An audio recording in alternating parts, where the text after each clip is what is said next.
ಹಾಗೆ ನೋಡಿದರೆ ರಾಜ್ಯ ರಾಜಕಾರಣವನ್ನ ದೀರ್ಘಕಾಲ ನೋಡಿರುವವರೆಲ್ಲರೂ ಒಂದು ಮಾತನ್ನು ಬಹು ಸ್ಪಷ್ಟವಾಗಿ ಹೇಳಬಹುದು. ಅದೆಂದರೆ JDS ಹುಟ್ಟಿದ ನಂತರ ಅಥವಾ ಅದಕ್ಕೆ ಮೊದಲು ಕೂಡ ಅಥವಾ ದೇವೇಗೌಡರು ರಾಜಕೀಯವಾಗಿ ನೋಡದೇ ಇರುವಂತಹ ಸಮಸ್ಯೆಗಳು, ಸಂಕಷ್ಟದ ದಿನಗಳು ಭಾಳ ಇಲ್ಲವೇ ಇಲ್ಲ ಅಂತ ಹೇಳಕ್ಕಾಗಲ್ಲ, ಸಿಕ್ಕಾಬಟ್ಟೆ ಇವೆ. ಆದರೆ ಇವತ್ತು JDS ಪಕ್ಷ ಅಪ್ರತ್ಯಕ್ಷವಾಗಿಯೋ ಪ್ರತ್ಯಕ್ಷವಾಗಿಯೋ ಯಾವುದೋ ಒಂದು ರೂಪದಲ್ಲಿ ತನ್ನ ಕುಟುಂಬದ ಒಳಗಿನ ಕುಡಿಯಿಂದಲೇ ಉದ್ಭವವಾಗಿರುವಂತಹ ಈ ಅವಮಾನಕರ, ಸತ್ಯವೋ ಸುಳ್ಳವೋ ಕಾನೂನು ಅದನ್ನು ನಿರ್ಧಾರ ಮಾಡಬೇಕು, ನನಗೆ ಗೊತ್ತಿಲ್ಲ. ಆದರೆ ಈ ಸಾರ್ವಜನಿಕ ದೃಷ್ಟಿಯ ಅವಮಾನಕರ ಸಂಗತಿಯ ಪರಿಸ್ಥಿತಿಯನ್ನು JDS ಹಿಂದೆಂದೂ ಅನುಭವಿಸಿರಲಿಲ್ಲ. ಅಷ್ಟರ ಮಟ್ಟಿಗೆ JDS ಇವತ್ತು ಅತ್ಯಂತ ಸಂಕಷ್ಟದ ದಿನಗಳನ್ನು ನೋಡಬೇಕಾಗಿ ಬಂದಿದೆ. ರಾಷ್ಟ್ರ ಮಟ್ಟದಲ್ಲಿ JDSನ ಗಂಭೀರವಾಗಿ ರಾಜಕೀಯವಾಗಿ ಯಾರು ತೆಗೆದುಕೊಳ್ತಿದ್ರೋ ಬಿಡ್ತಿದ್ರೋ ನನಗೆ ಗೊತ್ತಿಲ್ಲ, ಬಿಕಾಸ್ ಯಾವುದೇ ರಾಜ್ಯಗಳಲ್ಲಿ ಅವರದ್ದು ಪ್ರೆಸೆನ್ಸ್ಗಳಷ್ಟೇನು ಇಲ್ಲ. ಆದರೆ ಈ ಪ್ರಕರಣ ಮಾತ್ರ JDS ಹಾಗೂ ಅದರಲ್ಲಿ ಬಹುಮುಖ್ಯವಾಗಿ ಮಾಜಿ ಪ್ರಧಾನಿಗಳ ಮೊಮ್ಮಗ ಎಂದಾಗಿರುವ ಕಾರಣ ತೀವ್ರ ಮುಜುಗರವನ್ನು ರಾಷ್ಟ್ರವ್ಯಾಪಿ ಎದುರಿಸಬೇಕಾಗಿದೆ. ಅಪ್ಪ, ಅಮ್ಮ, ತಾತ, ಮುತ್ತಾತ ಅವರಿಂದ ಅಧಿಕಾರವನ್ನು ಪಡೆದು ವಂಶವನ್ನು ಮುಂದುವರಿಸೋದಕ್ಕೆ ಬಡಿದಾಡುವಂಥ ತಂದೆ ತಾಯಿಗಳು ರಾಜಕಾರಣದಲ್ಲಿ, ಅದಕ್ಕೋಸ್ಕರ ಯಾವ ತ್ಯಾಗಕ್ಕೆ ಬೇಕಾದರೂ ಸಜ್ಜಾಗುವಂತಹ ಪೋಷಕರು ಮತ್ತು ಅವರಿಗಾಗಿ ಬಡಿದಾಡುವ ಆ ಮಕ್ಕಳು ತಂದಿಡುವ ಸ್ಥಿತಿಗಳು, ಇದು ಈ ಕಥೆಯ ಸಾರಾಂಶ ಅಷ್ಟೇ. ಅಧಿಕಾರ ಎಂಬುದು ನಾನು ದುಡಿದು ಬಂದಾಗ ಇರಬಹುದಾದ ಜವಾಬ್ದಾರಿಗೂ, ಚಿನ್ನದ ತಟ್ಟೆಯಲ್ಲೋ ಬೆಳ್ಳಿಯ ತಟ್ಟೆಯಲ್ಲೋ ಮನೆ ಮುಂದೆ ಬಂದು ನಿಂತು ಕಾಲು ಮುರಿದುಕೊಂಡು ಬೀಳುವಂತಹ ಅಧಿಕಾರ ಸಿಕ್ಕಿದಾಗಲಿಗೂ ಇರುವ ನಡವಳಿಕೆಗಳೇನು ಎಂಬುದನ್ನು ಬಹುಜನರ ವಿಚಾರದಲ್ಲಿ ವಿಶ್ಲೇಷಿಸ್ಕೋಬೋದು. ಅಧಿಕಾರ ಮದವನ್ನು ತರುತ್ತೆ, ಅಧಿಕಾರ ದಿಮಾಕನ್ನು ತರುತ್ತೆ, ಅಧಿಕಾರ ದುರಾಸೆಯನ್ನು ತರುತ್ತೆ. ಬಟ್ ದುರಾಸೆ ಬೇರೆ ಕ್ಷೇತ್ರದಲ್ಲೂ ಇರುತ್ತೆ. ಆದರೆ ಈ ರಾಜಕೀಯ ದುರಾಸೆ ಮತ್ತು ಅಧಿಕಾರ ಏನನ್ನು ತರುತ್ತೆ ಅಂತಂದರೆ ದರ್ಪವನ್ನು ತರುತ್ತೆ. ಆ ದರ್ಪ ಏನನ್ನು ತರುತ್ತೆ ಅಂತಂದರೆ ಅಸಡ್ಡೆಯನ್ನು ತರುತ್ತೆ. ಅಸಡ್ಡೆ ಏನನ್ನು ತರುತ್ತೆ ಅಂತಂದರೆ ಡೋಂಟ್ ಕೇರ್, ನಾನು ಯಾವನೇನು ಮಾಡ್ಕೋತಾನೆ ನೋಡ್ಕೋತೀನಿ ಅನ್ನುವಂತಹ ಲೆವೆಲನ್ನು ತರುತ್ತೆ. ಅಲ್ಟಿಮೇಟ್ಲಿ ಎಲ್ಲವೂ ಒಂದು ಕಾಲಕ್ಕೆ ಮೇಲೆ ಹೋಗಿದ್ದು ಕೆಳಕ್ಕೆ ಬರಲೇಬೇಕು ವಿಜ್ಞಾನದ ಪ್ರಕಾರ, ಎಕ್ಸೆಪ್ಟ್ ನಮ್ಮ ಜೀವ ಬಿಟ್ಟು. ಮನುಷ್ಯನಿಗೆ ಮೇಲಿಂದ ಕೆಳಗೆ ಬರ್ತಿದ್ದೀವಿ ಅಂತ ನಂಬಿಕೆ ಮತ್ತು ಕೆಳಗಿಂದ ಮೇಲಕ್ಕೆ ಹೋಗ್ತಾ ಇದ್ದೀವಿ ಅನ್ನೋ ನಂಬಿಕೆ, ಅದು ಒಂದನ್ನು ಬಿಟ್ಟು. ಪಕ್ಷದ ಒಳಗೆ ಮತ್ತು ಹೊರಗೆ ಸೇರಿ ರಾಜ್ಯದ ಹಲವೆಡೆಗಳಲ್ಲಿ ಪ್ರತಿಭಟನೆಗಳು ನಡೆದಿವೆ. ಆ ಪ್ರತಿಭಟನೆಗಳು ಯಾವ ರೂಪ ಸ್ವರೂಪದ್ದು, ರಾಜಕೀಯವಾಗೋ ಅಲ್ಲವೋ ಪ್ರಶ್ನೆ ಬೇರೆ. ಇನ್ನು ಡ್ಯಾಮೇಜ್ ಕಂಟ್ರೋಲ್ ಸಲುವಾಗಿ ಹುಬ್ಬಳ್ಳಿಯಲ್ಲಿ ಇವತ್ತು ಪಕ್ಷದ ಕೋರ್ ಕಮಿಟಿ ಸಭೆಯನ್ನು ಮಾಡಿದೆ. ಸಭೆಯಲ್ಲಿ ದೀರ್ಘ ಚರ್ಚೆ ನಡೆಸಿದ ನಂತರ ಪಕ್ಷದ ಸಂಸದ ಈಗಲೂ ಆಗಿರುವ ಪ್ರಜ್ವಲ್ ರೇವಣ್ಣನ ಅಮಾನತ್ತು ಮಾಡಿದೆ. ಎಷ್ಟು ದಿನ ಅಂತಿಲ್ಲ, SIT ತನಿಖೆ ಪೂರ್ಣಗೊಳ್ಳುವವರೆಗೆ.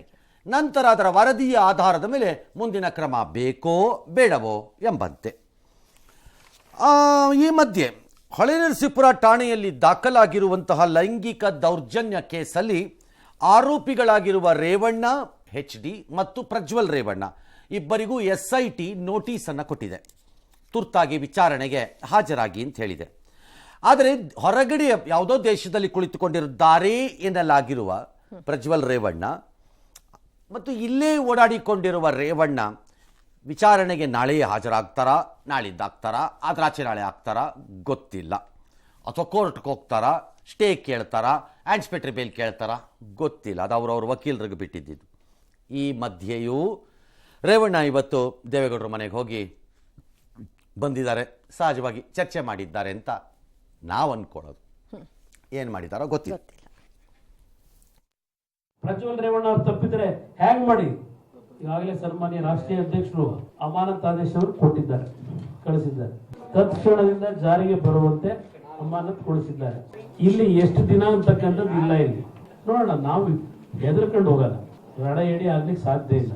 ಇದು SITಯ ತನಿಖೆಯಲ್ಲಿ ಪ್ರಜ್ವಲ್ ಅವರ ಪಾತ್ರ ಏನಿದೆ ಅಂತಕ್ಕಂಥ ವರದಿ ಬರೋವರೆಗೂ ಸಸ್ಪೆನ್ಷನ್ ಇದೆ. ತಪ್ಪಿತಸ್ಥ ಅಂತಕ್ಕಂಥದ್ದು ವರದಿಯಲ್ಲಿ ಬಂದಾಗ ಪರ್ಮನೆಂಟ್ ಆಗಿ ಸಸ್ಪೆಂಡ್ ಮಾಡ್ತೀವಿ. ನನ್ನ ಸಹೋದರಿಯರಿಗೆ ಯಾರಾದ್ರೂ ನಿಮಗೆ ಈ ಘಟನೆಗಳಲ್ಲಿ ಬಲವಂತ ಇದ್ರೆ ಹೋಗಿ SIT ಮುಂದೆ ನೀವು ಕೊಡಿ, ನಾವು ಅದಕ್ಕೆ ಅಡ್ಡಿ ಮಾಡ್ತಕ್ಕಂಥ ಪ್ರಶ್ನೆ ಇಲ್ಲ. ಈ ನೆಲದ ಕಾನೂನಲ್ಲಿ ಯಾರೇ ತಪ್ಪು ಮಾಡಿದ್ರು ಆ ತಪ್ಪಿಗೆ ಶಿಕ್ಷೆ ಆಗಲೇಬೇಕು ಅಂತ ಹೇಳಿದ್ದೇನೆ. ಉಪ್ಪು ತಿಂದವನು ನೀರು ಕುಡಿಲೇಬೇಕು ಅಂತ ಹೇಳಿದ್ದೇನೆ. ಪಕ್ಷದಿಂದ ಒತ್ತಡ ಹೆಚ್ಚಾದಾಗ ಇವ್ರು ತೆಗೆದುಕೊಂಡಿರೋ ಕ್ರಮ ಇದು ಅನಿವಾರ್ಯನ? ಈ ಅನಿವಾರ್ಯತೆ ಪ್ರಶ್ನೆ ಅಲ್ಲ. ಮಾನ ಮರ್ಯಾದೆ ಲಜ್ಜೆ ಇರುವ ಯಾರಾದರೂ ಮಾಡಲೇಬೇಕಾಗಿದ್ದ ಕೆಲಸ. ನನ್ನ ಪ್ರಕಾರದಲ್ಲಿ ಆ ಕಾರ್ಯವನ್ನು ಅವರ ಪಕ್ಷದವರು ಇವಾಗ ಮಾಡಿದ್ದಾರೆ. ಪ್ರಜ್ವಲ್ ರೇವಣ್ಣನ ಸಸ್ಪೆನ್ಷನ್ ಮಾಡಬೇಕಿತ್ತ, ಎಕ್ಸ್ಪೆಲ್ ಮಾಡಬೇಕಿತ್ತ ಅಂತ ಕೆಲವರು ಚರ್ಚೆ ನಡೆದಿದೆ. It does not matter. ಭಾಳ ದೊಡ್ಡದಾಗಿ ಅದೇನು ತಾಂತ್ರಿಕವಾಗಿ, ಯಾಕಂದರೆ ಎಲ್ಲ ಪಕ್ಷಗಳು ಎಕ್ಸ್ಪೆಲ್ ಮಾಡಿದವ್ರನ್ನ 4 ವರ್ಷ ಬಿಟ್ಕೊಂಡು ವಾಪಸ್ ಕರೆದುಕೊಂಡಿದ್ದೇವೆ ಅಂತ ಕರ್ಕತಾರೆ. ಹಾಗಾಗಿ ತಾತ್ಕಾಲಿಕವಾಗಿ ಒಂದು ಕ್ರಮ ಬೇಕಿತ್ತು. ಏನೇ ಕ್ರಮ ಇಲ್ಲದೆ ಇರಕ್ಕಾಗ್ತಿರ್ಲಿಲ್ಲ. ಸಸ್ಪೆನ್ಷನ್ ಅನ್ನು ಮಾಡಿದ್ದಾರೆ. SIT ವರದಿಯನ್ನು ನೋಡಿ ಮುಂದಿನ ಕ್ರಮ ಅಂತ ಹೇಳಿದ್ದಾರೆ.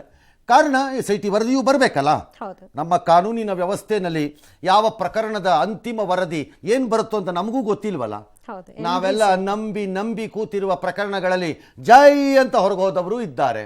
ತಾರ್ಕಿಕ ಅಂತ್ಯ ಹಾಗಾಗಿ ಗೊತ್ತಿಲ್ಲ. They have suspended him. It's all right. Let him face the consequences if he has done it. That's the simple call. Yes, ನಾಳೆ ಒಂದಿನ ಬರಬಹುದಾದ ರಿಸಲ್ಟ್ ಅಲ್ಲಿ ಗೆದ್ರು ಅಂತಾನೆ ಇಟ್ಕೊಳ್ಳೋಣ ಸರ್. ಏನಾಗುತ್ತೆ ಸರ್ ಈ ಅಮಾನತಿಂದ? ಈ ಅಮಾನತಿಂದ ಏನೂ ಆಗ್ಲಿಕ್ಕಿಲ್ಲ. ಬಟ್ ಅವನು ಇಂಡಿಪೆಂಡೆಂಟ್ MP ಆಗಿ ಮುಂದುವರಿಯುವಂತಹ ಮನೋಸ್ಥಿತಿ ಆತರಿಗೆ ಇದ್ದರೆ ಮತ್ತು ಫಲಿತಾಂಶ ಬರುವುದಕ್ಕೆ ಮೊದಲು ಏನಾಗಬಹುದು ಅಂತ ಕೂತ್ಕೊಂಡು ನನ್ನನ್ನು ಊಹೆ ಮಾಡಿ ಅನ್ನೋದಿದ್ರೆ ನಾನು 9 ಗಂಟೆ ನ್ಯೂಸ್ ಅನ್ನ ನಿಲ್ಲಿಸಿ ಬೆಳಗ್ಗೆ 7:30ಗೋ 8 ಗಂಟೆಗೋ ನಮ್ಮಲ್ಲಿ ಬರುತ್ತೆ. ಫಲಿತಾಂಶದ ಬಗ್ಗೆ ಕೇಳ್ತಿಲ್ಲ ಸರ್. ಈ ಅಮಾನತಿಂದ ಏನೂ ಆಗಲ್ಲ. ಫಲಿತಾಂಶ ಬಂದ ಮೇಲೆ ತಾನೇ ಆ ಪ್ರಶ್ನೆ. ಮತ್ತೆ ನೀವು ಫಲಿತಾಂಶದ ಬಗ್ಗೆ ಕೇಳ್ತಿಲ್ಲ ಅಂತ ಅದನ್ನೇ ಕೇಳಿದ್ರೆ ಮತ್ತೆ ಗೆದ್ದರೇ ಸೋತರೇ ಅಂತ ಕೇಳಿದ್ರೆ ನನಗೆ ಗೊತ್ತಾ ಜನ ಏನು ಓಟ್ ಹಾಕಿದಾರೆ ಒಳಗಡೆ ಹೋಗಿ ಅಂತ ನನ್ನ ಕೇಳಿದ್ರೆ ಅದಕ್ಕೆ ಕ್ವಶನ್ ಮಾರ್ಕ್. ಅದಕ್ಕೆ ನಾನು ನೀವು ಕ್ವಶನ್ ಮಾರ್ಕ್ ಹಾಕ್ಬಿಟ್ಟು ಏನ್ ಬೇಕಾದ್ರೂ ಕೇಳ್ಬಿಡ್ಬೋದಾ? ಅದೇಂಗಾಗತ್ತೆ? Yes, okay. SIT ನೋಟಿಸ್ ಕೊಟ್ಟಿದೆ ಸರ್. ಈಗ ನೋಟಿಸ್ ತೆಗೆದುಕೊಂಡಿರುವಂತಹ ರೇವಣ್ಣನವರು ಕೋಆಪರೇಟ್ ಮಾಡ್ತೀವಿ ಅಂತ ಹೇಳಿರುವಂತಹ ರೇವಣ್ಣ ಅವರ ಪಕ್ಷದವರು ಅವರನ್ನ ನೇರವಾಗಿ SITಯ ವಿಚಾರಣೆಗೆ ಕಳುಹಿಸಬೇಕು. ಅದು ಅವರ ಕರ್ತವ್ಯ, ಧರ್ಮ ಮತ್ತು ಅದೇ ನ್ಯಾಯ. ಇನ್ನು ಅವರ ಪುತ್ರ ದೇಶದ ಒಳಗಡೆ ಇದ್ದಾರೋ ದೇಶದ ಹೊರಗಡೆ ಇದ್ದಾರೋ ಇವತ್ತಿನ ಕಾಲದಲ್ಲಿ ಎಲ್ಲ ಮಾಹಿತಿಗಳು ಅವರಿಗೆ ಲಭ್ಯ ಇರುತ್ತವೆ ಅಂತ ನಾವು ಪರಿಭಾವಿಸ್ತೀವಿ. ಆ ಮಾಹಿತಿಗಳಿಲ್ಲದೆ ಇರಲಿಕ್ಕೆ ಸಾಧ್ಯ ಇಲ್ಲ. ಮರ್ಯಾದೆಯಿಂದ ಬಂದು SIT ಮುಂದೆ ಹಾಜರಾಗಬೇಕು. ತಪ್ಪು ಮಾಡಿದ್ದಾರೋ ಇಲ್ಲವೋ ಅದಾಮೇಲಿನ ಪ್ರಶ್ನೆ. ಕಾರಣ ಇಷ್ಟೇ, ಕಾನೂನನ್ನ ದೇಶಗಳಿಗೆ ಮಾಡುವಂತಹ ಸಂಸತ್ತಿನಂತಹ ದೇವಾಲಯಗಳಲ್ಲಿ ಕುಳಿತುಕೊಳ್ಳೋರು ಅಥವಾ ರಾಜ್ಯ ವಿಧಾನಸಭೆಗಳಲ್ಲಿ ಕುಳಿತುಕೊಳ್ಳುವಂಥವರು ಕಾನೂನಿಗೆ ಮರ್ಯಾದೆಯನ್ನು ಕೊಡದೇ ಇದ್ದರೆ ಅವರು ಆ ಜಾಗಗಳಲ್ಲಿ ಇರಲಿಕ್ಕೆ ಲಾಯಕ್ಕೂ ಅಲ್ಲ, ಮನುಷ್ಯರೂ ಅಲ್ಲ ಅವರೆಲ್ಲ. ಹಾಗಾಗಿ he should forthwith return and appear before the SIT, whether it is right or wrong. ಅದು ತಪ್ಪೋ ಸರಿಯೋ, ಅದು ಬೋಗಸ್ ದೂರೋ ಅಲ್ಲವೋ, 4 ವರ್ಷ ಆದ್ಮೇಲೆ ಯಾಕೆ ಕೊಟ್ರು, ಇದೆಲ್ಲ ಕಾನೂನಿನ ವಿಚಾರ. He must appear. He should not escape. Yes. And dodge. ಕಾಲವನ್ನು ಹರಣ ಮಾಡುವುದು. No, if you have done nothing wrong, go and appear. It's as simple as it is. ಹಾಗೊಂದು ವೇಳೆ ಬರದೇ ಇದ್ದಂತಹ ಪಕ್ಷದಲ್ಲಿ ಬರದೇ ಇದ್ದಾಗ ನೋಡೋಣ ಅವ್ರಿಗೆ ಧೈರ್ಯ ಇದೆಯಾ ಅಂತ. ಅನ್ಲೆಸ್ ಕೋರ್ಟ್ ಮಧ್ಯಪ್ರವೇಶ ಮಾಡದೇ ಇದ್ರೆ, ಮಾಡಿದರೆ ಗೊತ್ತಿಲ್ಲ ನನಗೆ. ಅದಿಲ್ಲದೆ ಕೋರ್ಟಿನ ಮಧ್ಯಪ್ರವೇಶ ಯಾವುದೂ ಇಲ್ಲದೆ ಅವರು ಬರದೇ ಇರಲಿ, ನೋಡೋಣ ಅವ್ರಿಗೆ ಧೈರ್ಯ ಇದೆಯೋ. ಈಗಾಗಿರುವುದನ್ನು ಅರಗಿಸಿಕೊಳ್ಳುವುದಕ್ಕೆ ತಕಪಕ ಎಂದು ಕುಣಿಯಬೇಕಾದ ಸ್ಥಿತಿ ಇದ್ದಾಗ ಅದನ್ನು ಅರಗಿಸ್ಕೋತಾರ, ಆವಾಗ ನೋಡೋಣ ಅದನ್ನು. ಇವೆಲ್ಲ ರಾಜಕಾರಣ, ಮುಂದಕ್ಕೆ ನೋಡಿದ್ರೆ ಗೊತ್ತಾಗುತ್ತೆ. ಪ್ರಜ್ವಲ್ ಪೆನ್ ಡ್ರೈವ್ ಸೋರಿಕೆ ಹಿಂದೆ ಕಾಂಗ್ರೆಸ್ ಮಹಾನಾಯಕನ ಕೈವಾಡ ಇದೆ ಅಂತ ಮಾಜಿ ಸಿಎಂ ಕುಮಾರಸ್ವಾಮಿ ಗಂಭೀರ ಆರೋಪವೊಂದನ್ನು ಮಾಡಿದ್ದಾರೆ. ನನ್ನ ಮನೆ ಮುಂದೆ ಪ್ರತಿಭಟನೆ ನಡೆಸೋ ಬದಲು ಕಾಂಗ್ರೆಸ್ ಕಾರ್ಯಕರ್ತರು ಮಹಾನಾಯಕನ ಮನೆ ಮುಂದೆ ಪ್ರತಿಭಟನೆ ನಡೆಸಲಿ ಅಂತ ಸಲಹೆ ಕೊಟ್ಟರು. ಅಲ್ಲದೆ SIT ತನಿಖೆ ಬಗ್ಗೆ ಮಾಜಿ ಸಿಎಂ ಕುಮಾರಸ್ವಾಮಿ ಹಲವು ಗಂಭೀರ ಪ್ರಶ್ನೆಗಳನ್ನು ಎತ್ತಿದ್ದಾರೆ. ಮಹಿಳಾ ಆಯೋಗ ಪತ್ರ ಬರೆಯುವ ಮೊದಲೇ ಪ್ರಕರಣವನ್ನು ಸಿಎಂ SITಗೆ ವಹಿಸಿದ್ದಾರೆ ಅಂತ ಆರೋಪಿಸಿದ್ರು. ಇದು ಕಾಂಗ್ರೆಸ್ ಪಕ್ಷದ 6ನೇ ಗ್ಯಾರಂಟಿ. ಇದನ್ನ ಮುಂದಿಟ್ಟುಕೊಂಡು ಎಲೆಕ್ಷನ್ ಗೆಲ್ಲೋಕೆ ಕಾಂಗ್ರೆಸ್ ಹೊರಟಿದೆ. DK ಶಿವಕುಮಾರ್ ನೀಚ ಎಂದೆಲ್ಲ ಕುಮಾರಸ್ವಾಮಿ ಕಿಡಿಕಾರಿದ್ರು. ನನ್ನ ಬಳಿಯೂ ಪೆನ್ ಡ್ರೈವ್ ಇದ್ದು ಸಮಯ ಬಂದಾಗ ರಿಲೀಸ್ ಮಾಡ್ತೀನಿ ಅಂತ ಎಚ್ಚರಿಸಿದ್ದಾರೆ. ಸಂತ್ರಸ್ತಿಯರ ಜೀವಕ್ಕೆ ಏನಾದರೂ ಹೆಚ್ಚು ಕಮ್ಮಿ ಆದ್ರೆ ಅದಕ್ಕೆ ಸರ್ಕಾರವೇ ಹೊಣೆ ಅಂತ ಕೂಡ ಹೇಳಿದ್ದಾರೆ. ಮತ್ತು ಹಾಸನ DC ಏನೋ ಅವ್ರು ಹೇಳಿದಕ್ಕೂ ಪಾಪದ ಕೊಡ ತುಂಬಿತ್ತು ಅಂತೇನೋ ಹೇಳಿದಾರಂತೆ. ಅಥವಾ ತುಂಬಿದಾಗ ಕಂಸ ಕೃಷ್ಣ ಅಂತೆಲ್ಲ ಹೇಳಿದ್ದಾರೆ. ನನ್ನ ಪ್ರಕಾರ ಅವ್ರು ಅದನ್ನು ಹೇಳಿದ್ರೆ ಆಫೀಸರು ಹೇಳಿದಾರಾ? She is not well trained ಹಂಗಾರೆ. It is none of her business or his business. Their job is to uphold the law, not get into it. As a woman ಹೇಳಿರ್ಬೋದು, ಮಾಡಿರ್ಬೋದು. ಆ ಅವಕಾಶ ಅವರಿಗೆ ಇದೆಯೋ ಅನ್ನೋ ಒಂದು ಪ್ರಶ್ನೆ ಇದೆ. ದೀರ್ಘಕಾಲದ ಹಿಂದೆ ಮುಖ್ಯ ಕಾರ್ಯದರ್ಶಿಗಳಾಗಿ ಶಂಕರನಾರಾಯಣನ್ ಅಂತ ಇದ್ದ ಸಂದರ್ಭದಲ್ಲಿ ಈ ಪ್ರಶ್ನೆ ಒಂದು ಉದ್ಭವ ಆಗಿತ್ತು. ಅಧಿಕಾರಿಗಳಿಗೆ ಈ ರೀತಿಯ ಪ್ರತಿಕ್ರಿಯೆಗಳನ್ನು ಕೊಡುವ ಹಕ್ಕು ಇದೆಯೋ ಇಲ್ಲವೋ? ಸಂವಿಧಾನದಲ್ಲಿ ವಾಕ್ ಸ್ವಾತಂತ್ರ್ಯ ಮತ್ತು ಭಾವನೆಗಳನ್ನು ವ್ಯಕ್ತಪಡಿಸೋದಕ್ಕೆ ಅಧಿಕಾರ ಇರುವಾಗ ಅದು ಆ ಹಕ್ಕು ಅವರಿಗೆ ಮೊದಲು ಬರುವುದೋ, ಅಥವಾ ಅಧಿಕಾರಿಯಾಗಿದ್ದರಿಂದ ಕ್ಯಾಡರ್ ಆ್ಯಂಡ್ ರೆಕ್ರೂಟ್ಮೆಂಟ್ ರೂಲ್ಸಲ್ಲಿ C&R ರೂಲ್ಸಲ್ಲಿ ಅವ್ರಿಗೆ ಇದು ಬರಲ್ವೋ ಅನ್ನೋ ಪ್ರಶ್ನೆ ಇತ್ತು. ಅದು ಅಲ್ಲಿಗೆ ನಿಂತೋಗಿತ್ತು. It is better the officers remain away. Yes, ಏನು ಹೇಳಿದ್ದಾರೆ ನೋಡೋಣ. ನರೇಂದ್ರ ಮೋದಿ ಅವರ ಹೆಸರನ್ನ ಇದಕ್ಕೆ ಯಾಕೆ ತಳಕಾಕಿದ್ದೀರಿ? ನಾನು ಮುಂದೆ ಬಂದರೆ ಪ್ರತಿಭಟನೆ ಮಾಡಲಿಕ್ಕೆ ಯಾರವರು? ಏನು ನಂದೇನು ತಪ್ಪಿದೆ? ಮೊದಲು ಮಾಡಬೇಕಾಗಿರೋದು ಅವನ ಮಹಾನ್ ನಾಯಕ, ಅವನಲ್ಲ ಅಧ್ಯಕ್ಷ, ಅವನ ಮನೆ ಮುಂದೆ ಹೋಗ್ಬಿಟ್ಟು ಇದು ಮಾಡ್ಕೊಳ್ಳಿ. ಒಂದು ಎಚ್ಚರಿಕೆಯನ್ನು ಕೊಡ್ತೇನೆ, ಇನ್ನು ಮುಂದಕ್ಕೆ ನಿಮ್ಮ ಕಾರ್ಯಕರ್ತರನ್ನ ಬಿಟ್ಟು ಪ್ರತಿಭಟನೆ ಮಾಡಿ ನಮ್ಮನ್ನು ಎದುರಿಸ್ತೀರಿ ಅಂತ ತಿಳ್ಕೊಂಡಿದ್ರೆ, ನಾಳೆ ಬೆಳಗ್ಗೆ ನನ್ನ ಕಾರ್ಯಕರ್ತರಿಗೆ ನಾನು ಒಂದು ಕರೆ ಕೊಟ್ರೆ ನೀವು ಬೀದಿಲಿ ಓಡಾಡ್ಲಿಕ್ಕೆ ಆಗೋದಿಲ್ಲ. ಪತ್ರ ಬರೆದಿರೋದು ಯಾವತ್ತು? ಆ ಪತ್ರವನ್ನ ಬರೆದ ದಿನವೇ ಅದರಲ್ಲಿ ಮುಖ್ಯಮಂತ್ರಿಗಳು SITಯ ಒಂದು ತನಿಖೆಗೆ ರಚನೆ ಮಾಡ್ತೀವಿ ಅಂತಕ್ಕಂಥ ಘೋಷಣೆ ಮೊದಲೇ ಮಾಡಿಬಿಟ್ಟಿದ್ದಾರೆ. ನಂತರ 28ನೇ ತಾರೀಕು ಮಹಿಳೆಯಿಂದ ಇಲ್ಲಿ ಗಣಕಿ ತಂತ್ರದ ಮುಖಾಂತರ ಒಂದು ಕಂಪ್ಲೇಂಟ್ ಅನ್ನ ಇಲ್ಲಿ ಟೈಪ್ ಮಾಡಿಸ್ಕೊಂಡು ಯಾರ್ಯಾರು ಕೂತ್ಕೊಂಡು ಪಾಪ ಹೆಣ್ಮಗಳ ಕೈಯಲ್ಲಿ ಬರ್ಸ್ಕೊಂಡಿದ್ದಾರೆ. ಇದು ನಡೆದಿರ್ತಕ್ಕಂಥ ಘಟನೆ 5-6 ವರ್ಷಗಳ ಹಿಂದೆ ಅಂತಕ್ಕಂಥದ್ದು ಕಂಪ್ಲೇಂಟ್ ನಲ್ಲೂ ಇದೆ. 5-6 ವರ್ಷದಿಂದ ಏನ್ ಮಾಡ್ತಾ ಇದ್ರು? ಕಂಪ್ಲೇಂಟ್ ಯಾಕೆ ಕೊಡ್ಲಿಲ್ಲ? ನಮ್ಮ ಮೈತ್ರಿ ಸರ್ಕಾರಕ್ಕೆ ಸೋಲ್ ತರಬೇಕು ಅನ್ನೋದಕ್ಕೆ ಪಾಪ ಕುತಂತ್ರ ನಡೆಸಿದ್ದಾರೆ ಮಹಾನ್ ನಾಯಕರು. ಇಂಥ ನೀಚ ಮನಸ್ಸಿನ ವಿಕೃತ ಮನೋಭಾವದ DK ಶಿವಕುಮಾರ್ ಎತ್ತ ತಾಯಿಯ ಬಗ್ಗೆ ಆ ಯೌವನವನ್ನ ಇವತ್ತು ಇದ್ದಾಗ ಯಾವ ರೀತಿ ಅವ್ರ ಬಗ್ಗೆ ಒಂದು ಕಂಡಿಟ್ಟಿರಬೇಕು ಅಂತ ಹೇಳ್ತಕ್ಕಂಥ ಇಂಥ ನೀಚ ನೀನು ಇವತ್ತು ನಾಡಿನ ಹೆಣ್ಣು ಮಕ್ಕಳಿಗೆ ಗೌರವ ಕೊಡ್ತೀಯಾ?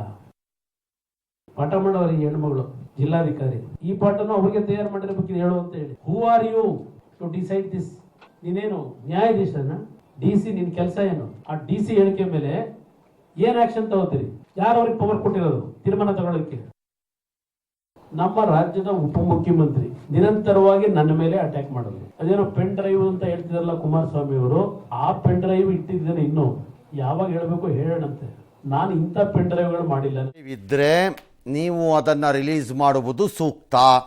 ಇಲ್ಲದಿದ್ದರೆ ಅವರು 4 ವರ್ಷದ ಹಿಂದೆ ಇಟ್ಟುಕೊಂಡಿರುವ ಪೆನ್ ಡ್ರೈವ್ ಹಳೆ ಕಥೆನೋ ಈಗ ತರುತ್ತಿದ್ದಾರೆ ಅಂತ ನೀವು ಹೇಳೋ ಮಾತಿಗೆ ನಾಳೆ ನೀವು ಅದಂತಂದ್ರೆ ಅದು ನಿಮ್ದಕ್ಕೂ ಬೆಲೆ ಇಲ್ಲ. ಆಗ ನೀವು ತರಬೇಕಿತ್ತು. ಆಗಾಗ್ಗೆ ನೀವು ನನ್ನ ಹತ್ರ ಇದೆ ಅಂತ ನೀವು ಒಬ್ರಿಗೊಬ್ರಿಗೆ ಹೇಳ್ತಾ ಇದ್ರೆ ನಮಗೆ ಅದರಿಂದ ಯಾವ ಪ್ರಯೋಜನ? ನಿಮ್ಮ ಹತ್ರ ಇದ್ರೆ ನೀವು ಯು ಶುಡ್ ಕಮ್ ಔಟ್.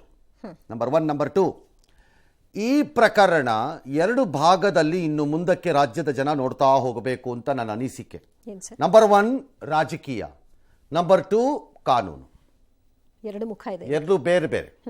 ರಾಜಕೀಯವಾಗಿ ಇವ್ರು ಯಾರು ಏನು ಬೇಕಾದ್ರೂ ಹೇಳ್ಕೊಂಡು ಓಡಾಡಲಿ, ಒಬ್ಬರ ಮೇಲೆ ಒಬ್ಬರು ಅದನ್ನು ಗಟ್ಟಿ ಮಾಡಲಿಕ್ಕೂ ಇನ್ನೊಬ್ರು ಅದನ್ನು ಶಿಥಿಲ ಮಾಡಲಿಕ್ಕೂ ಏನು ಕಾಮೆಂಟ್ರಿ ಬೇಕಾದ್ರೂ ಹಾಕ್ಕೊಳ್ಳಿ. ಕಾನೂನಿನ ಪಾಯಿಂಟ್ ಮಾತ್ರ ಇಂಪಾರ್ಟೆಂಟ್ ಆಗಿರೋದು ಅಲ್ಟಿಮೇಟ್ಲಿ. ಅದರಿಂದ ಡೈವರ್ಟ್ ಆಗಕೂಡದು ಯಾರು ಆಗಿದೆಯೋ ಆಗಿಲ್ವೋ, ಯಾವುದೇ ರೂಪದಲ್ಲಿ ಇರಲಿ ಅದು ಅದ್ರ ಕಡೆ ಮಾತ್ರ ಹೋಗಬೇಕದು. ಆದರೆ ತನಿಖೆಯನ್ನು ಒತ್ತಡಕ್ಕೆಂದು ರಾಜಕೀಯ ಲಾಭಕ್ಕೆಂದು ಮಾಡುವುದಾದರೆ ಆಗ ಅದು ತಪ್ಪೇ. ಹಾಗಾಗಿ ತನಿಖೆಯನ್ನು ನಿಷ್ಪಕ್ಷಪಾತವಾಗಿ ಆಗುವುದಕ್ಕೆ ಜಾಗ ಕೊಡಬೇಕು, ಕೊಟ್ಟರೆ ಸರಿ. ಯಾಕೆ ಕಾನೂನಿನ ಪ್ರಕಾರ ಇದನ್ನು ಹೇಳ್ತಾ ಇದ್ದೀನಿ ಅಥವಾ ರಾಜಕೀಯವಾಗಿ ಹೇಳ್ತಿದ್ದೀನಿ? ಕಾನೂನು ಏನೋ ಒಂದು ತೀರ್ಮಾನ ಮಾಡುತ್ತೆ, ನಾಳೆ ಏನೋ ಒಂದು ಆಗತ್ತೆ ಬಿಡುತ್ತೆ, ಇಲ್ಲ ಆಗಿದೆ ಇಲ್ಲ ಆಗಿಲ್ಲ ಅಷ್ಟೇ. ಪಿತೂರಿ ಅಲ್ವಾ? 4 ವರ್ಷದ ಹಿಂದೆ ಯಾಕೆ ದೂರು ಕೊಟ್ಟರು? ಲೆಟ್ ದೆಮ್ ಎಕ್ಸ್ಪ್ಲೈನ್ ಅದನ್ನು ಕಾನೂನಿಗೆ. 5 ವರ್ಷದ ಹಳೆಯ ಕೇಸನ್ನು ಈಗ ಯಾಕೆ ತಂದು ಕೊಟ್ಟರು? ಎಕ್ಸ್ಪ್ಲೈನ್ ಮಾಡಲಿ ಅವ್ರುಗಳು ಬಂದು ಅದನ್ನು, ಅವ್ರಿಗೆ ಜಾಗ ಕೊಡಿ ಅದನ್ನು. ಅವ್ರನ್ನ ಈಗಲೇ ನೀನು 5 ವರ್ಷ ಆದಮೇಲೆ ಬಂದಿದ್ದ ತಪ್ಪು ಅನ್ನೋ ನಿರ್ಧಾರಕ್ಕೆ ಬರಬೇಡಿ, ಬರಬೇಡಿ, ಬಿಡಿ ಅದನ್ನು. ಅವ್ರು ಹೋಗಲಿ, ಅಲ್ಲಿ ಎಕ್ಸ್ಪ್ಲೈನ್ ಮಾಡಲಿ. ನ್ಯಾಯಾಲಯ DK ಶಿವಕುಮಾರೋ ಇನ್ನೊಬ್ಬರೋ ಮತ್ತೊಬ್ಬನೋ ಅಥವಾ ಯಾರೋ ಒಬ್ಬ ಡ್ರೈವರೋ ಮಾಡಿಬಿಟ್ಟ ಅಂತ ಕೇಳಲ್ಲ. They seek some details and documentary evidences ಅದಕ್ಕೆಲ್ಲ ನಾಳೆ ಅಲ್ಲಿ ಉತ್ತರ ಕೊಟ್ಕೊಳ್ಳಿ ಅವರು. ಆದರೆ ರಾಜಕೀಯವಾಗಿ ನಾನು ಹೇಳೋದು ಯಾಕೆ ಇಂಪಾರ್ಟೆಂಟು ಅಂತ, ರಾಜಕೀಯವಾಗಿ ಇದು ಏನು ಇಂಪಾರ್ಟೆಂಟು ಅಂದರೆ, ಇಬ್ಬರು ಯಾಕೆ ವಿಪರೀತ ಮಾತಾಡ್ತಾ ಇರ್ತೀರಿ, ಮಾತಾಡಬಾರ್ದಾಗಿತ್ತು ಅಂತ ನನಗನ್ನಿಸ್ತಿದೆ, ಮಾತಾಡಬಾರ್ದು ಅನಿಸತ್ತೆ ಅಂದರೆ, ರಾಜಕಾರಣದಲ್ಲಿ ಎಲ್ಲ ಕಾನೂನಿನ ರಕ್ಷಣೆಯನ್ನು ತಂದು ಬಚಾವಾಗೋ ಪ್ರಯತ್ನಗಳನ್ನು ಮಾಡಬೇಡಿ ಯಾರುವೆ. ಕಾರಣ ರಾಜಕೀಯದ ಮೊದಲ ಪಾಠ ಮತ್ತು ಹೆಜ್ಜೆ ಏನಿರಬೇಕು? ಮೊದಲನೆಯದು ಸೇವೆ ಜನರಿಗೆ, ಎರಡನೆಯದು ದುರಾಸೆ ಇಲ್ಲದ ಜನರ ಹಣವನ್ನು ಜನರ ಒಳಿತಿಗಾಗಿ ಬಳಸುವಂತಹ ಮನೋಸ್ಥಿತಿ ಮತ್ತು ಬುದ್ಧಿ, ಮೂರನೆಯದು ಎಲ್ಲರಿಗೂ ರೋಲ್ ಮಾಡೆಲ್ಗಳಂತೆ ಕಂಗೊಳಿಸಬೇಕಾದ ನೀವು ನಿಮ್ಮ ವೈಯಕ್ತಿಕ ಜೀವನಗಳನ್ನು ಶುದ್ಧವಾಗಿ ಇಟ್ಕೋಬೇಕು. ಅಷ್ಟೇ ನಮಗೆ ಬೇಕಾಗಿರೋದು. ನಿಮ್ಮ ರಾಜಕಾರಣ ನೀವೇನಾದ್ರು ಮಾಡ್ಕೊಳ್ಳಿ, ನಮಗೆ ಸಂಬಂಧ ಇಲ್ಲ. ಅದು let them answer, these are the questions. ಬರುತ್ತೆ ಈ ಪ್ರಶ್ನೆಗಳು ನಾಳೆ. ಇಲ್ಲಿ ನಾನು ಇನ್ಯಾರೋ ಒಬ್ರು ಮಾತಾಡ್ತಿದ್ರು ಕೋರ್ಟಲ್ಲಿ ಬರುತ್ತೆ, ವಿಟ್ನೆಸ್ ಬಾಕ್ಸ್ ಹಾಕೋತಾರೆ ಕಂಪ್ಲೇಂಟ್ನ. ಏನು ಪುಕ್ಕಟೆ ಬಿಡಲ್ಲ ಯಾರು ಲಾಯರ್ಗಳು, ಕೇಳ್ತಾರೆ 5 ವರ್ಷದ ಯಾಕೆ ಬಂತು, 5 ವರ್ಷ ಆದಮೇಲೆ ಕಾಂಟ್ಯಾಕ್ಟ್ ಏನಿತ್ತು, ಹೇಗಾಯಿತು, ಮೊಬೈಲಲ್ಲಿ ಯಾಕಾಯಿತು, ಇಲ್ಲಿ ಯಾಕೆ, ಎಲ್ಲ ಬರುತ್ತೆ ಆ ಪ್ರಶ್ನೆಗಳೆಲ್ಲ. ನಾನು ನೋಡಿದ್ದೀನಿ ಕ್ರಿಮಿನಲ್ ಇನ್ವೆಸ್ಟಿಗೇಷನ್ಸನ್ನು ಮತ್ತು ನ್ಯಾಯಾಲಯದಲ್ಲಿ ನಡೆಯುವ ವಿಚಾರಣೆಗಳನ್ನು. ಕೆಲವೊಮ್ಮೆ it is very difficult to face ಆ ವಿಚಾರಣೆಗಳನ್ನು, ಕಷ್ಟ. ಹಾಗಾಗಿ ಅಲ್ಲಿ ಬರಲಿ, ಅದು ನೋಡೋಣ ಅವಾಗ ಏನು ಬರುತ್ತೆ ಕಾನೂನಲ್ಲಿ. ಅಲ್ಲಿಯವರೆಗೆ ರಾಜಕೀಯ ಮಾಡೋದಾದ್ರೆ ಅವ್ರು ಮಾಡ್ಕೊಳ್ಳಿ, ನಾವು ಜನ ತಲೆ ಕೆಡಿಸ್ಕೊಳ್ಳೋದು ಬೇಡ, ಅದನ್ನ ಕನ್ಸಿಡರೇ ಮಾಡೋದು, ನಾವು ತಲೆ ಕೆಡಿಸ್ಕೋಬಾರ್ದು. ಅದಕ್ಕೆ ನಮಗೆ ಬೇಕಾಗಿರೋದು ಕಾನೂನಿನ ಪ್ರಕಾರ ಇದಕ್ಕೆ ಉತ್ತರ ಏನು, ಯಾಕೆ. ನಾನೇನೇನು ಹೇಳ್ತಾ ಇದ್ದೆ, ಹೇಗೆ ಈ ಪ್ರಕರಣ ತೀವ್ರ ಅಸಹ್ಯ ಮತ್ತು ಮುಜುಗರವನ್ನು ತರುತ್ತಿದೆ, ಆಗಿದೆಯೋ ಆಗಿಲ್ವೋ ಕಾನೂನಲ್ಲಿ ತೀರ್ಮಾನ ಆದಮೇಲೆ. ಆದರೆ ಅದೇ ರೀತಿ ಈ ಮುಜುಗರದ ಸನ್ನಿವೇಶಕ್ಕೆ ಬಂದಂಥ ಯಾರೋ ಒಬ್ಬರು ನನ್ನ ಹತ್ರ ಇತ್ತು, ನಾ ಇಟ್ಕೊಂಡು ಕೂತಿದ್ದೆ. ಯಾಕೆ ಇಟ್ಕೊಂಡು ಕೂತಿರ್ತಾರೆ? ಉದ್ದೇಶ ಯಾಕೆ ಇಟ್ಕೊಂಡು ಕೂರಬೇಕು? ಇದನ್ನೆಲ್ಲ ಹೆಣ್ಣು ಮಕ್ಕಳುಗಳಿಗೆ ಅವಮಾನ ಆಗಿದೆ ಅನ್ನೋದಿದ್ರೆ ನೇರವಾಗಿ ಹೋಗೋದನ್ನು ದೂರ ರೂಪದಲ್ಲಿ ಕೊಡಬೇಕು ತಾನೆ. ಯಾಕೆ ಇಟ್ಕೊಂಡು ಕೂರಬೇಕು ಯಾರು ಒಬ್ಬರು? ಅಥವಾ ಅದನ್ನು ಹಂಚೋರ್ದು ಮನೋಸ್ಥಿತಿ ಏನು? ಲಾಭಕ್ಕೋಸ್ಕರ ಹಂಚ್ಕೊಂಡು ಹೋಗ್ಬಿಟ್ವಿ ಅಂತ ಅನ್ನೋದಾದರೆ ಅವ್ರ ಮನೋಸ್ಥಿತಿ ಏನು ಹಾಗಾದ್ರೆ? ಅದೆಲ್ಲ ಆನ್ಸರಬಲ್ಲೇ ನಾಳೆ. ಯಾಕೆ ಹಂಚಿದ್ರು ಅಲ್ಲ ಅಂತಲ್ಲ ನಂದು ವಾದ. ಬಟ್ ಪೊಲಿಟಿಕಲಿ ನೀವು ನನ್ನ ಹತ್ರ ಪೆನ್ ಡ್ರೈವ್ ಇದೆ, ನನ್ನ ಹತ್ರ ಅದಿದೆ, no, it is not a defence. ನಿಮ್ಮ ರಾಜಕೀಯ ಇದ್ದರೆ ನೀವು ರಾಜಕೀಯವಾಗಿ ಫೈಟ್ ಮಾಡಿ, ಯಾರು ಬೇಡ ಅಂದವರು. ಎಸ್, ಈಗ ಮುಂದಕ್ಕೆ ಹೋಗೋಣ. ಅದಕ್ಕೆ ಪ್ರತ್ಯುತ್ತರವನ್ನು ಅವರು ಡಿ ಕೆ ಶಿವಕುಮಾರ್ ಏನೇನೋ ಹೇಳಿದ್ದಾರೆ ಒಂದಷ್ಟನ್ನು. ಜಮೀರ್ ಡಿ ಕೆ ಸುರೇಶ್ ಪ್ರಧಾನಿ ಸಚಿವಾಲಯವನ್ನು ಎಳೆದು ತಂದಿದ್ದಾರೆ. Okay, all right. ಇನ್ನು ಜಮೀರ್ ಕಾಂಗ್ರೆಸ್ನವ್ರು ಅಂಥವ್ರಲ್ಲ, ಅಂಥದ್ದೇನಾದ್ರು ಇದ್ದರೆ ರಿಲೀಸ್ ಮಾಡಲಿ ಅಂತ ಆಹ್ವಾನ ಕೊಟ್ಟಿದ್ದಾರೆ. ಕಾಂಗ್ರೆಸ್ನವರು ಅಂತಹವರಲ್ಲ, ಇರಬಹುದು ನಿಮ್ಮ ಪ್ರಕಾರದಲ್ಲಿ.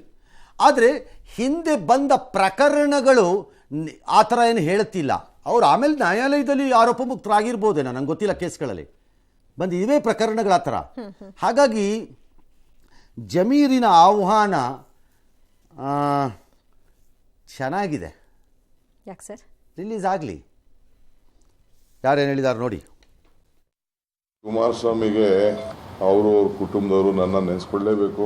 ಅವ್ರು ನೆನೆಸ್ಕೊಳ್ಳಿಲ್ಲ ಅಂದರೆ ನಿದ್ದೆನೂ ಬರೋದಿಲ್ಲ, ಊಟನೂ ಸೇರೋದಿಲ್ಲ, ಸ್ಫೂರ್ತಿನೂ ಬರೋದಿಲ್ಲ. ಇವತ್ತು ಬೆಳಗ್ಗೆ ಹೇಳಿದ್ದೆ, ಅದು ಯಾರೋ ಡ್ರೈವರ್ ಅಂತೆ ಒಂದು ವಿಡಿಯೋ ಏನೋ ಬಿಡುಗಡೆ ಮಾಡಿದ್ದೆ, ಯಾರೋ BJP ಮಾಡಿದ್ದಾರೆ ಅಂತ ನನಗೆ ಫೋನಲ್ಲಿ ಹೇಳಿದ್ರು. ನಾನಂತೂ ಇಂಥ ಚಿಲ್ಲರೆ ಕೆಲಸಕ್ಕಂತೂ ಕೈ ಹಾಕಕ್ಕೆ ಹೋಗಿ ಏನಿದ್ರು ಚುನಾವಣೆಯಲ್ಲಿ ಎದುರಿಸೋ ನಾನು. ಅದನ್ನ ಕುಮಾರಸ್ವಾಮಿ ಅವರು ಹೇಳಿದ್ದಾರೆ. ಏನೋ ಸ್ವಲ್ಪ ಪ್ರಾಬ್ಲಮ್ ಇದೆ ಅಂತ BJP ಅವರು ಹೇಳಿದ್ರು. ಬ್ರದರ್ ಹೇಳಿದ್ರು BJP ಅವರು. ಆದರೆ ನಮ್ಮ ದೊಡ್ಡವರು ಗೌಡ್ರು ಐ ವಿಲ್ ಟೇಕ್ ಕೇರ್ ಅಂತ ಹೇಳಿದ್ರು. ಬ್ರದರ್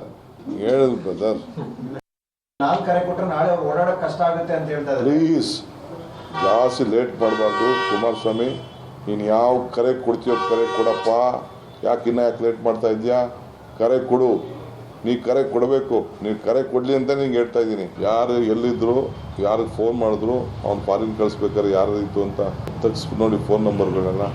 ಇವ್ರ ಚಟಕ್ಕೋಸ್ಕರ ಅದನ್ನು ವಿಡಿಯೋ ಮಾಡಿಕೊಂಡು ಆ ಹೆಣ್ಮಕ್ಳಿಗೆ ಎದುರಿಸಿ ಪದೇ ಪದೇ ಬರಬೇಕು ಅಂತೇಳಿ ಇವೆಲ್ಲ ಈ ಥರ ಏನು ನಡೆದಿದೆಯಲ್ಲ, ಇದು ಯಾರು ಸಮಾಜ, ಭಗವಂತ ಅಲ್ಲ, ಯಾರು ಇದನ್ನು ಕ್ಷಮಿಸಕ್ಕೆ ಸಾಧ್ಯ. ಇವತ್ತು NDA ಅಭ್ಯರ್ಥಿಯಾಗಿ ಮಾಡಿ ಪ್ರಚಾರಕ್ಕೆ ಹೋಗಿ ನನ್ನ ಮಗ ಅಂತ ಅವರೇ ಒಪ್ಕೊಂಡಿದ್ದಾರೆ ಚುನಾವಣೆಯಲ್ಲಿ ಹೋದಾಗ.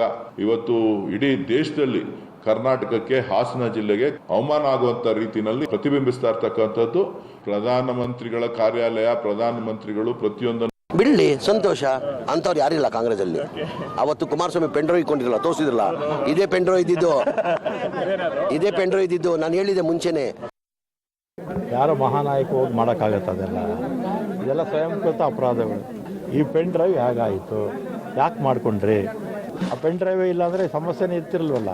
ಇದರಿಂದ ಅಧಿಕಾರದಲ್ಲಿ ಇರ್ತಕ್ಕಂಥವ್ರು ಹುಷಾರಾಗಿರ್ಬೇಕು ಯಾವತ್ತೂ ಅಲ್ವಾ. ಯಾವುದೋ ಪ್ರಧಾನಿ ಸಚಿವಾಲಯ ಇದನ್ನ ತಿರ್ಚೋ ಕೆಲಸ ಮಾಡಿದೆ. ಇದು ರಾಜಕಾರಣ. ಈಗ ಏನು ಅದಕ್ಕೆ 2 ಫೇಸ್ ಹೇಳಿದ್ದು ನಾನು. ರಾಜಕಾರಣ. ರಾಜಕೀಯ. ನಾಳೆ ಕಾಂಗ್ರೆಸ್ ಆಡಳಿತ ಇರಬಹುದಾದ ಯಾವ್ದಾರ ರಾಜ್ಯದಲ್ಲಿ ಆಗೋದು ಬೇಡ, ಕೈ ಯಾಕಂದ್ರೆ ಅಲ್ಲಿ ಹೆಣ್ಣು ಮಕ್ಕಳು ಕಳ್ತೇವೆ, ನಾವು ಯಾಕೆ ಹೇಳ್ಬೇಕು ಅದನ್ನ. ಆಗ್ಬಿಟ್ಟಾಗ ಇದು ರಾಹುಲ್ ಗಾಂಧಿ ಕಚೇರಿಯಲ್ಲಿ ಮನೆಯಲ್ಲಿ ಆಗಿರೋದು ಅಂತ ಅಂದ್ಬಿಟ್ಟು ಸ್ಟಾರ್ಟ್ ಮಾಡ್ಬಿಟ್ರೆ ನೀವು ಅವ್ರು ಉತ್ತರ ಕೊಡ್ಬೇಕು ಇದಕ್ಕೆ ಅಂದ್ರೆ ಹಂಗಾಗಲ್ಲ.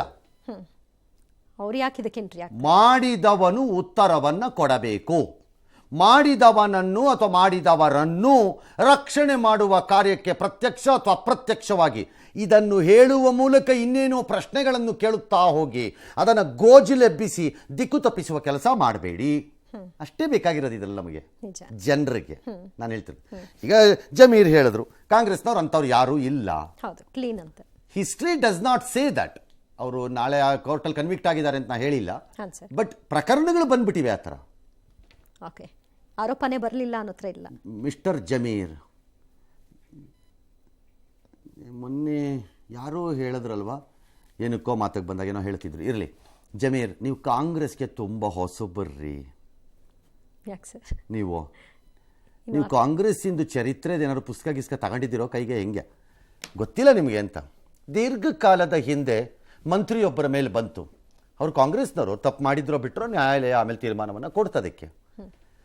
ದೀರ್ಘಕಾಲದ ಹಿಂದೆ ನಮ್ಮಲ್ಲಿ ಸ್ಪೀಕರೋ ಅಥವಾ KPCC ಅಧ್ಯಕ್ಷರೋ ಏನೋ ಆಗಿದ್ದವರೊಬ್ಬರು ಅವ್ರ ಮೇಲೆ ಬಂದ್ಬಿಡ್ತಿದ್ದು. ಭಾಳ ಡಿಸಿಪ್ಲಿನ್ಡ್ ಮ್ಯಾನ್ ಬೇರೆ ಪಾಪ, ಅವರು ಸಿಗಾಕೊಂಡ್ರು.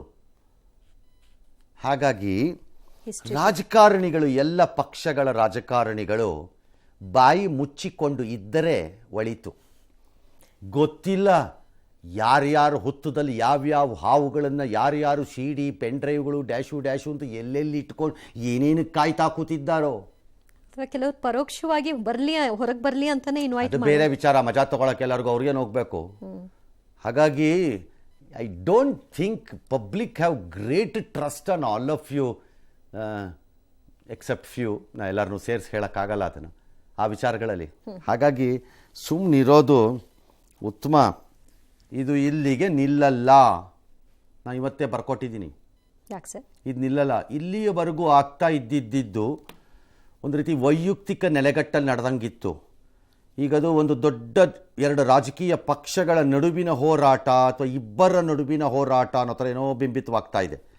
ಅದರ ಒಳಗಡೆ ಕೆಲವು ಪ್ರಾಂತ್ಯ ಮತ್ತು ಪ್ರದೇಶ ಮತ್ತು ಸಮುದಾಯಗಳ ನಿಯಂತ್ರಣದ ಪ್ರಶ್ನೆಗಳು ಎಲ್ಲ ಅಡಗದಂಗಿದೆ. ಹಾಗಾಗಿ ಇದು ಎಲ್ಲೆಲ್ಲಿಂದ ಎಲ್ಲೆಲ್ಲಿಗೆ ಹೋಗುತ್ತೋ ಗೊತ್ತಿಲ್ಲ ನನಗಿನ್ನೂ. ವೆಯ್ಟ್ ಮಾಡೋಣ ಅಷ್ಟೇ.